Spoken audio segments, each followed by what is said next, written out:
Hello everyone and welcome to our workshop, Rethinking Exams for Virtual Instruction. Translating your face-to-face assessments for remote learning can be challenging, particularly for exams. You can replace your exam with another assessment, modify the exam for open book delivery, or take some precautions to promote academic integrity. In this workshop, we'll share some tools and strategies for rethinking your exams for virtual instruction.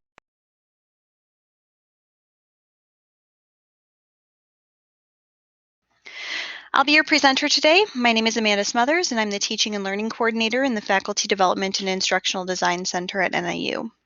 If you have any questions during the session, please hold on until the end of the presentation so that I can answer them for you. But if there's something pressing that you want to ask me, then you can always feel free to post it to the chat.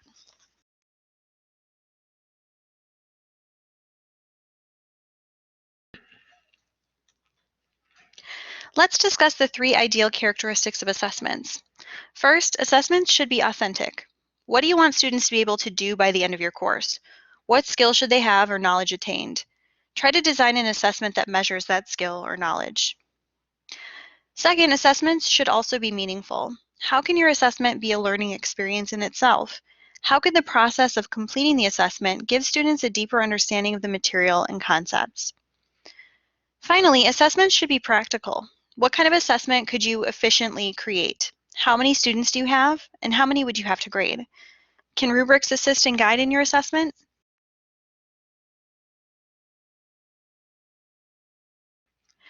So first we'll be doing a very brief overview of tests on Blackboard for both Original Course View and Ultra Course View.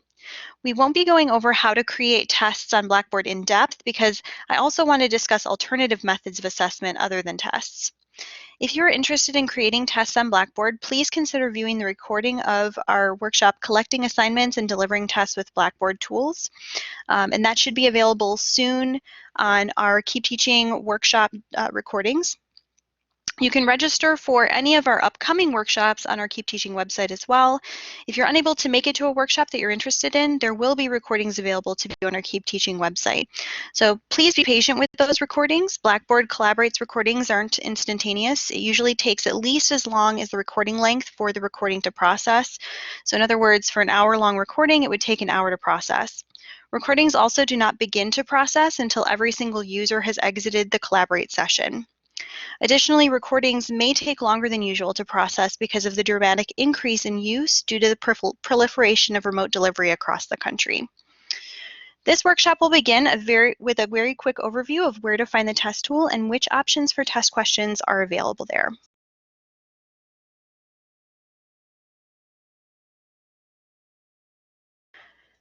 In an original course view, you can find the test in 2 different places. You can create a test and add a link to the test from the content area by clicking on assessments from within the content area. So in this example, the content area is called tests, and then you want to choose test from the drop-down menu of assessments.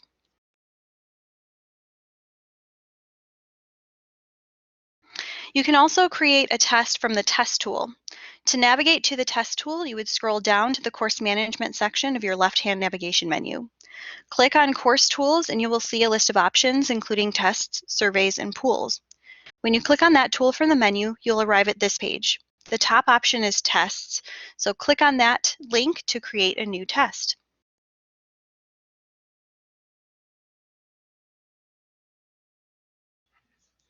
Whichever method you choose to create a test, you'll have numerous options for types of test questions.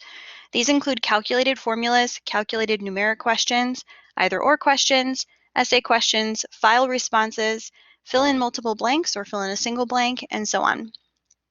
Whichever question you want to create, click on the option and you'll be taken to a page where you can create that question type and save it to your test. Add as many questions as you want and assign however many points per question as you want. When you're finished, you'll click the OK button at the bottom of the page.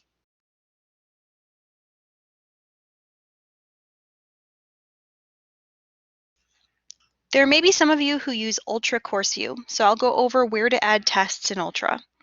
First of all, there's a difference between Ultra base navigation, which we all use. That's what you see when you first log into Blackboard, and Ultra Course View, which is the design of an individual course.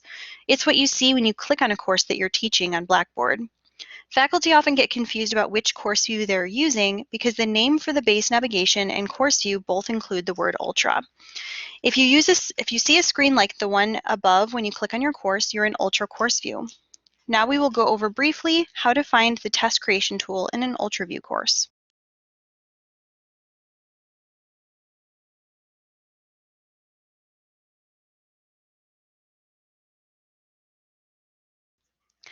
There's one way to create a test in UltraView, which is from the course content area. From the course content section, you'll hover over the line where you want to add the test. Click the purple plus sign that pops up and click Create.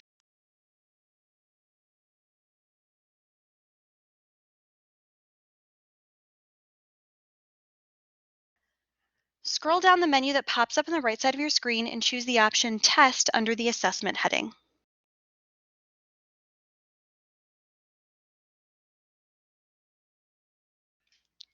Once you click Test, you'll be taken to this page. You'll need to add a name for your test, choose Settings, and add test questions. You'll also need to change the visibility so that students can access the test once you've completed it.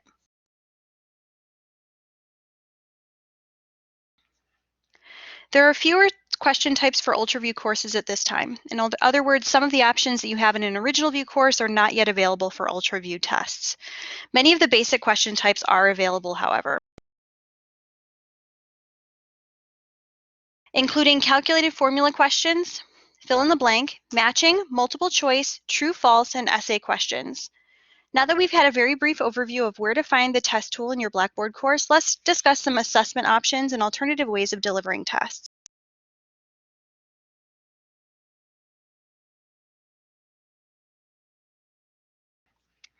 Before you choose an assessment, whether it is a test or some other type of summative assessment, you should ask yourself a couple of questions. First, what do you want students to demonstrate in the assessment that you're looking to create? Do you want them to demonstrate lower order skills like recalling facts or identifying or explaining concepts? Do you want them to show that they can use information in a new situation by interpreting or applying a concept? Do you want them to demonstrate that they can draw connections between ideas by analyzing or comparing? Do you want them to be able to justify a stance through a critique, argument, or evaluation?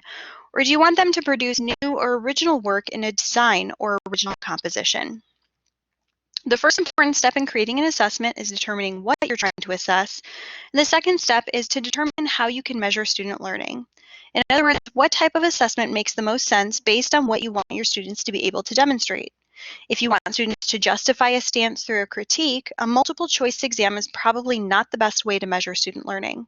A multiple choice exam is a way to have students show that they can recall facts, whereas an essay may be a good way to have students demonstrate that they can critique an idea and support their critique with evidence and logic.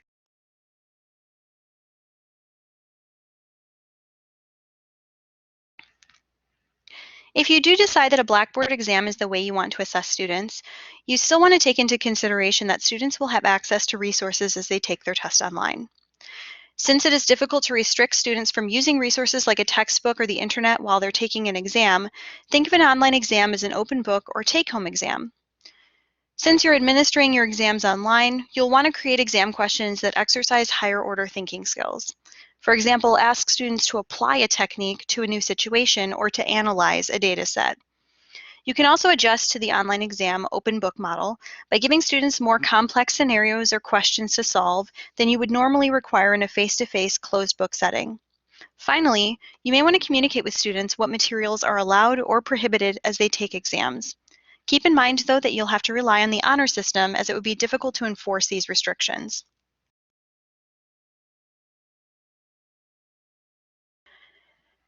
Another option would be the cooperative quiz, which basically means that students collaborate on the test assessment. There are two ways to conduct a cooperative or group quiz. First, students could collaborate while taking the quiz. Students would need to negotiate amongst themselves which answer is correct and explain to each other why. If one student doesn't know the answer, they would learn from discussion with their peers. The group must come to a consensus on each answer, which will require them to discuss the course material. A second method to cooperative quizzing is having students take the quiz alone first and submit it for a grade. Then they would cooperate with their groups to take the quiz a second time. Again, they would discuss the course material and arrive at consensus for each answer. Their grade would weigh both the individual and group assessments. This method of testing would be effective for not only assessing students' knowledge, but also promoting discussion, debate, and cooperation among students.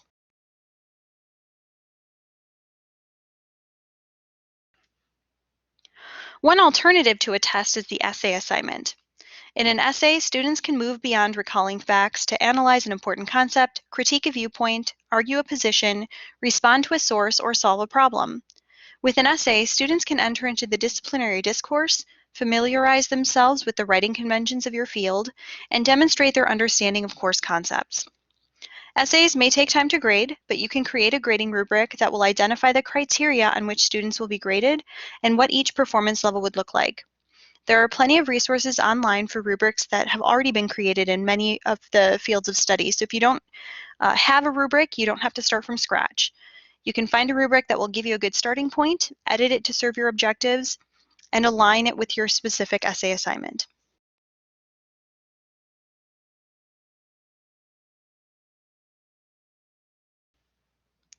Alternatively, you could have students complete a project instead of taking a test or write an essay.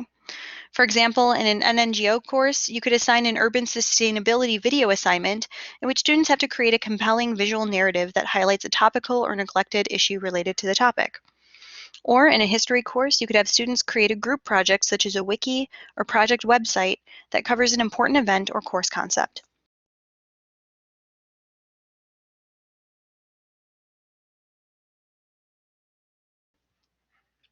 Students could also demonstrate their understanding of course concepts by creating a digital poster or infographic that displays their knowledge visually.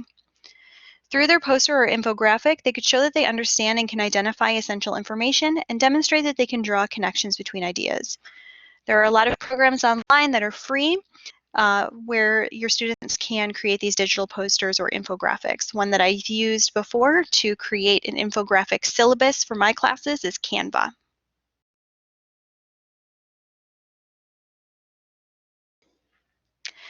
Instead of or in addition to testing students at the end of a unit, you could weave assessment into their readings by having students regularly annotate or summarize their textbook or other course readings.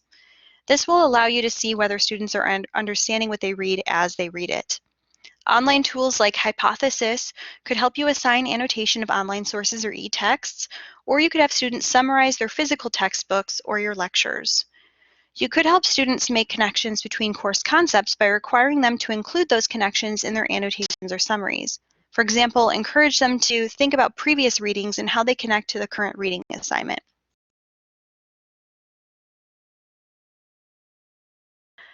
Another assessment idea is the annotated bibliography.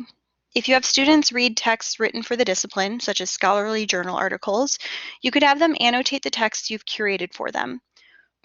Or you could have them conduct their own research using our online library databases and create an annotated bibliography with the resources they find.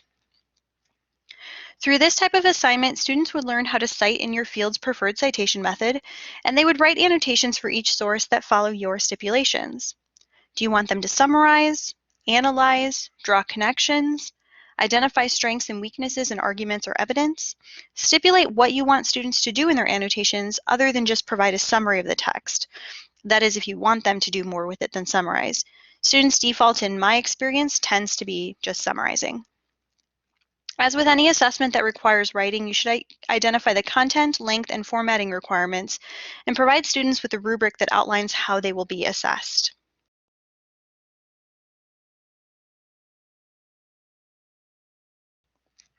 Having students deliver presentations online is also an effective assessment strategy.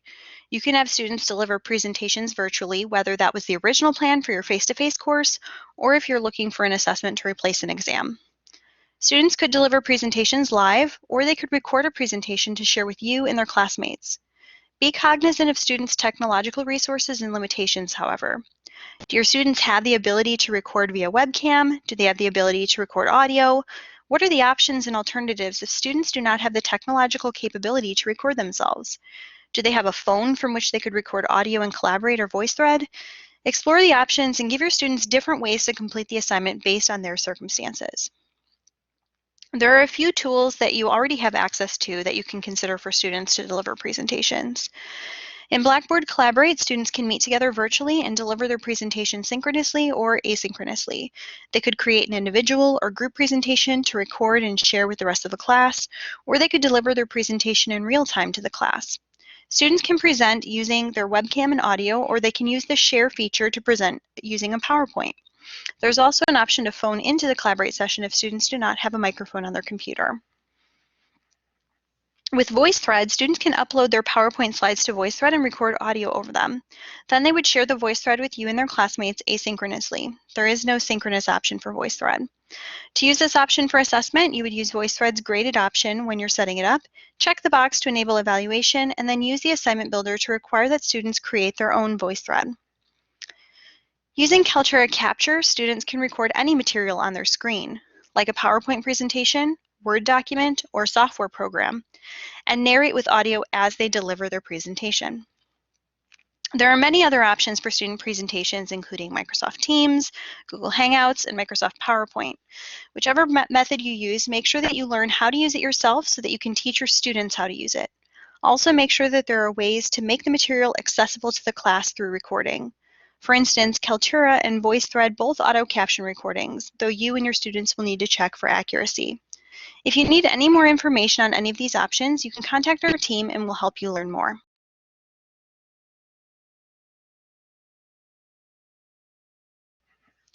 You could also assess students through a performance.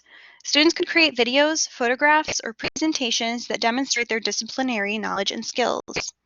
It requires creativity to alter performance-based assessments for virtual instruction. Typical disciplines that use performance-based assessment include dance, theater, and music, along with other subjects that assess athletic ability, use laboratory procedures, or use medical techniques. You may teach a performance-based class such as music, speech, theater, or kinesiology, or you may teach a hands-on class that includes a lab component in which students demonstrate what they have learned. Or you may teach another type of class and you want to explore performance or demonstration-based assessment as something new and creative.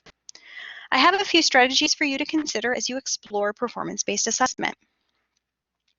One option is to ask students to analyze a technique or performance being demonstrated by someone else, for example, using an image or video in an open-ended assignment. Keep in mind that this may not be accessible for someone with a visual disability, so it could be one of a few options that you give to students. Alternatively, you could meet with students as a group or individually using web conferencing tools like Blackboard Collaborate and use the webcam and audio to watch students perform the skill synchronously.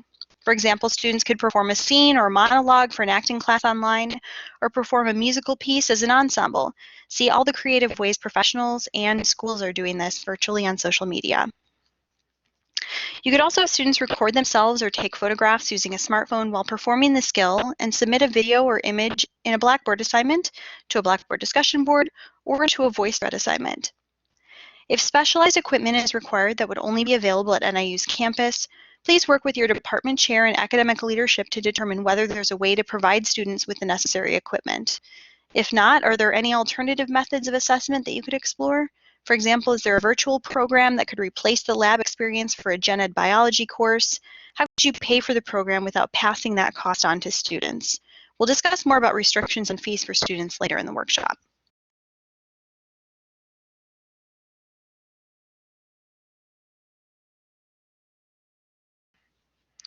Another option is to present students with deep, complex cases to analyze and respond to in narrative format. Students would identify problems, describe alternatives, and recommend solutions. Through tackling complex case studies, students develop critical reasoning skills, apply their didactic knowledge to solve complex problems, and detail their decision-making steps as they untangle scenarios that don't have a single solution. Case studies can be useful for a range of disciplines such as nursing, NGO studies, business management, marketing, biology, history, and even theater design and technology. There are a plethora of ready-made case studies that can be found online that you can use with your students.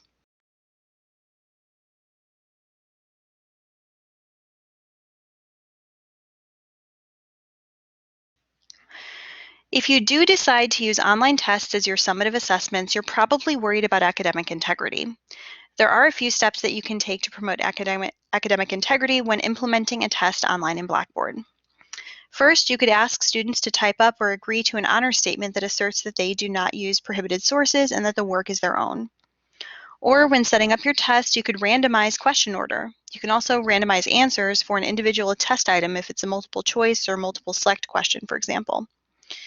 You could also add a timer to the test. This would mean that once a student has started the test, they have a certain reasonable amount of time to finish it. They would not be able to stop the timer by closing the test. It would continue to run and the time would run out and lock them out of the test if they don't go back in and finish before time is up. You may want to enable auto submit so that the student's test is automatically submitted when the time runs out. This will prevent students from receiving no credit for an incomplete test. You may also want to force completion of the test, which means students would have to complete the test in one sitting. In other words, they would not be able to exit and re-enter the test. If you choose the timed test option, make sure you communicate it clearly to students along with any other of these settings that I've mentioned that you choose to employ. You can also limit the number of possible attempts for a test. You can choose any number of attempts a student can make on a test from 1 to unlimited. If you want students to have one chance to complete the test, indicate that. It should be the default option, but always double check. If you want students to be able to retake the test for a better grade, indicate the number of times they can do so. Also, be strategic about when students are able to view the correct answers.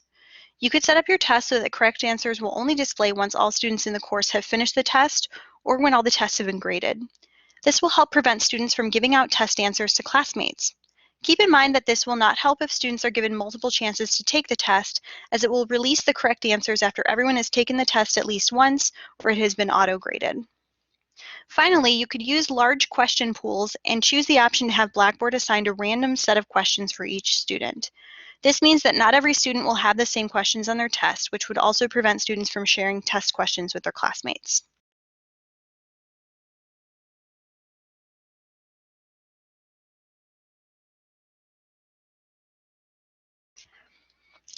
One option that you may be considering is test proctoring. We do have access to Respondus Lockdown Browser in Blackboard, which is one option that I will discuss in a bit. However, we are not currently recommending proctoring for online tests. Remote proctoring can provide a more secure testing environment in certain circumstances, but there are some significant considerations that you need to think about before adopting online proctoring, and I will go over those considerations right now. First, what is proctoring? A proctored exam is a supervised exam. When an online exam is proctored, usually a program is used to supervise students during the exam. Exams can be proctored synchronously, which is when a live proctor supervises the exam in real time. They can also be proctored asynchronously. For example, a video of the student taking the exam is recorded and reviewed by the instructor or proxy. Online proctoring services can be used to verify the identity of students prior to them taking the test and to promote academic integrity while students complete an online exam. While proctoring may seem like a good idea, there are a few issues that you need to consider before adopting it. First, who will pay for it? Pricing varies and can cost between $3 and $60 per hour. There are some vendors who are offering discounted or free services, but keep in mind that these services are probably experiencing a higher load, so that might affect service. Also, and this is very important, the Higher Learning Commission prohibits the university from requiring students to pay fees for course delivery that are not specified when students register for the course. This means that we cannot require students to pay for online proctoring if that fee was not announced at the time they registered for the course. Another consideration is whether students have the necessary technology. Proctoring usually requires a laptop or desktop computer and generally cannot be used on a smartphone or tablet, though there are some exceptions to that. And it requires reliable internet access. Additionally, proctoring often requires a webcam for the software to monitor the student. Remember, if students don't have the required technology, we cannot require them to purchase it, as that could be considered a course delivery fee that was not communicated during registration. Another consideration is whether the invasion of privacy involved in proctoring is absolutely necessary. Online proctoring requires a student to be recorded so you can review the recording. The environment in which they're taking the test may not be secluded, so that may involve recording their pets, children, family members, or other aspects of their personal environment. This is an invasion of their privacy at a time when they may be feeling vulnerable or anxious, not only because they're taking an exam in a new format, but also because of the disruption to their lives and studies that this situation has created. While proctoring services are secure, you may want to think about whether they are necessary at this time. Along these same lines, consider whether students will be able to create a secure, quiet environment that is free of interruption. Since proctoring often relies on an automated analysis of recorded audio and video, there may be issues with accuracy if there are other people talking or moving around. Students would also need to avoid looking away from the screen during the exam, which would be interpreted by the proctoring program as looking at prohibited materials. So here are some questions to consider with proctoring. Do your students have the ability to create the required space in their current living situation? Do your students have younger siblings or pets that may cause distractions? Do your students have to look at after other children or other relatives? Do your students live with a lot of other people who may cause disruptions or distractions during the test? Would your students be able to complete the exam without leaving the computer? Keep in mind that if a student had to step away from the proctored exam briefly to care for a child or help an elderly or disabled family member, that would be flagged as an integrity violation. In addition, consider whether students have the necessary internet access for online proctoring. Most of these tools require a strong and reliable internet signal. If a student loses internet connection during the proctored exam, the program will terminate the test and require students to contact you for an accommodation to reschedule the exam. Consider whether you'll want to deal with this issue and how you will handle it when it arises, and it probably will arise. That leads to the next consideration. Can you yourself help students troubleshoot their proctoring issues? Many of these services do have support, but since the entire country is moving online, they might be in high demand and students may not be able to get timely help. If students cannot get help from the proctoring services support team, you may need to assist students with technology or other test issues. Also, because the issues are specific to the external proctoring system, neither DoIT nor you may be able to address technical issues your students are having with their proctored exam. NIU does have a proctoring solution called Respondus Lockdown Browser, which is a web browser like Chrome or Firefox, but it strictly limits students' ability to do anything on their computer other than take their exam. Respondus adds an automated proctoring service, and our university has an existing relationship with the vendor, so we have free use of Respondus. However, while it is free and functional, it is susceptible to technical, software, and internet connectivity issues, as we have already discussed. If you have taken all of the issues that I've addressed here into consideration and still believe that proctoring is your best answer, consider using Respondus, as it is free to students and integrated into Blackboard already. If you are considering Respondus, there are daily online training sessions available through Respondus, and we strongly encourage you to complete the training before you implement Respondus so that you know what it is and how it works. The link for the webinars can be found on our Keep Teaching website.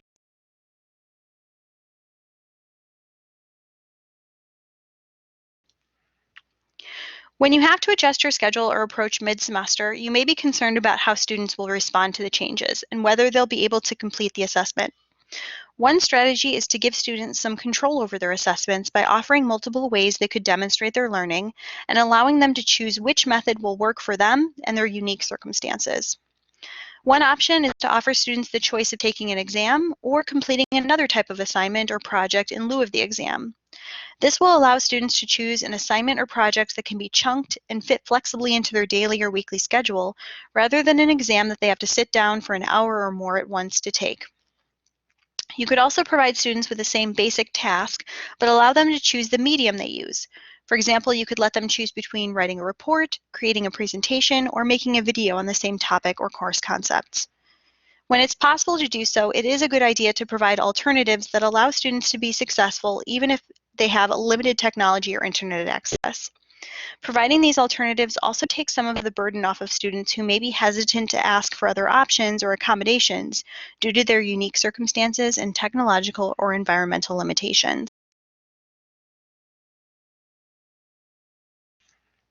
Finally, I just want to point out our Keep Teaching website to you, which you're probably already at least somewhat familiar with. We have created guidelines for you to get started, provided some quick strategies for shifting to remote teaching and learning, linked to resources and guides to help you with technology, including Blackboard, video authoring, web conferencing, and other issues, provided links to register for our workshops and view workshop recordings, and answered some frequently asked questions that you may have. There's also a help section where you can contact us, and a tab where you can learn more about our call for remote teaching fellows. There's more information being added to the website every week that we hope will be useful to you and help address your needs and concerns, so please do check back on the website if you have questions or issues to see if we've addressed them there.